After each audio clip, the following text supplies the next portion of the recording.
pueblos del Ecuador.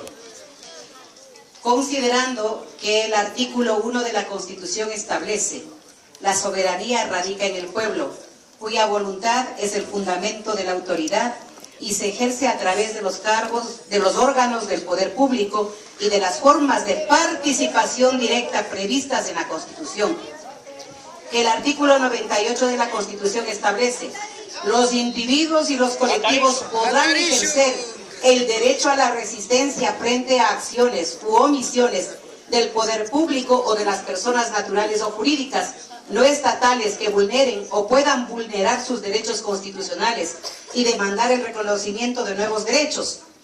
Que el numeral 8 del artículo 3 de la Constitución define como deber primordial del Estado garantizar a sus habitantes el derecho a una cultura de paz, en seguridad integral y a vivir en una sociedad democrática y libre de corrupción. Que el numeral 4 del artículo 11 de la Constitución establece: ninguna norma jurídica podrá restringir el contenido de los derechos ni de las garantías constitucionales.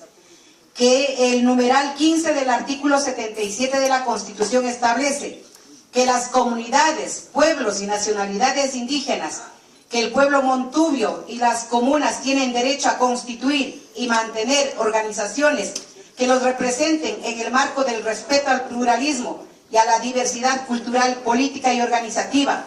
El Estado reconocerá y promoverá todas sus formas de organización y expresión.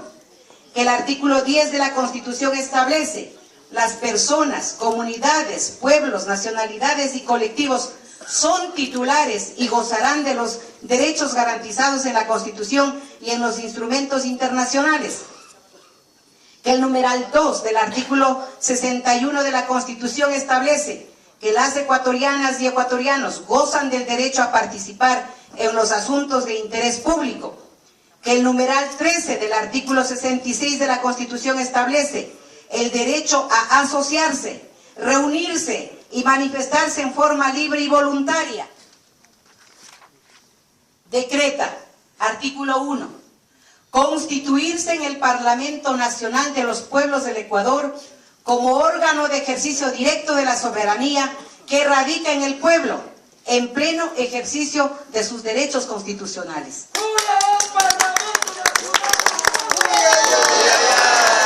Artículo 2.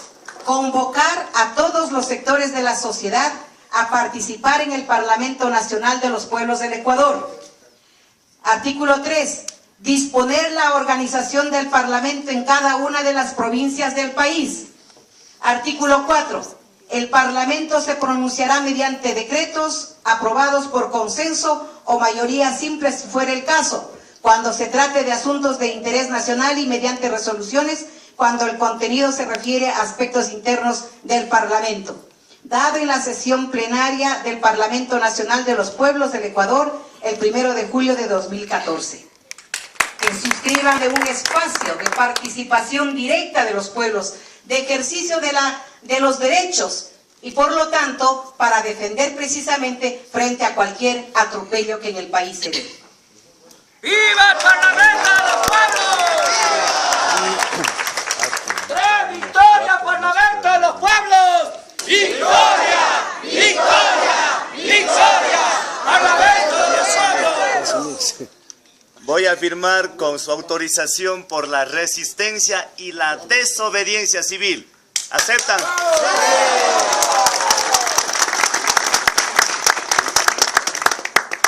¡Viva la resistencia y la desobediencia civil! ¡Viva!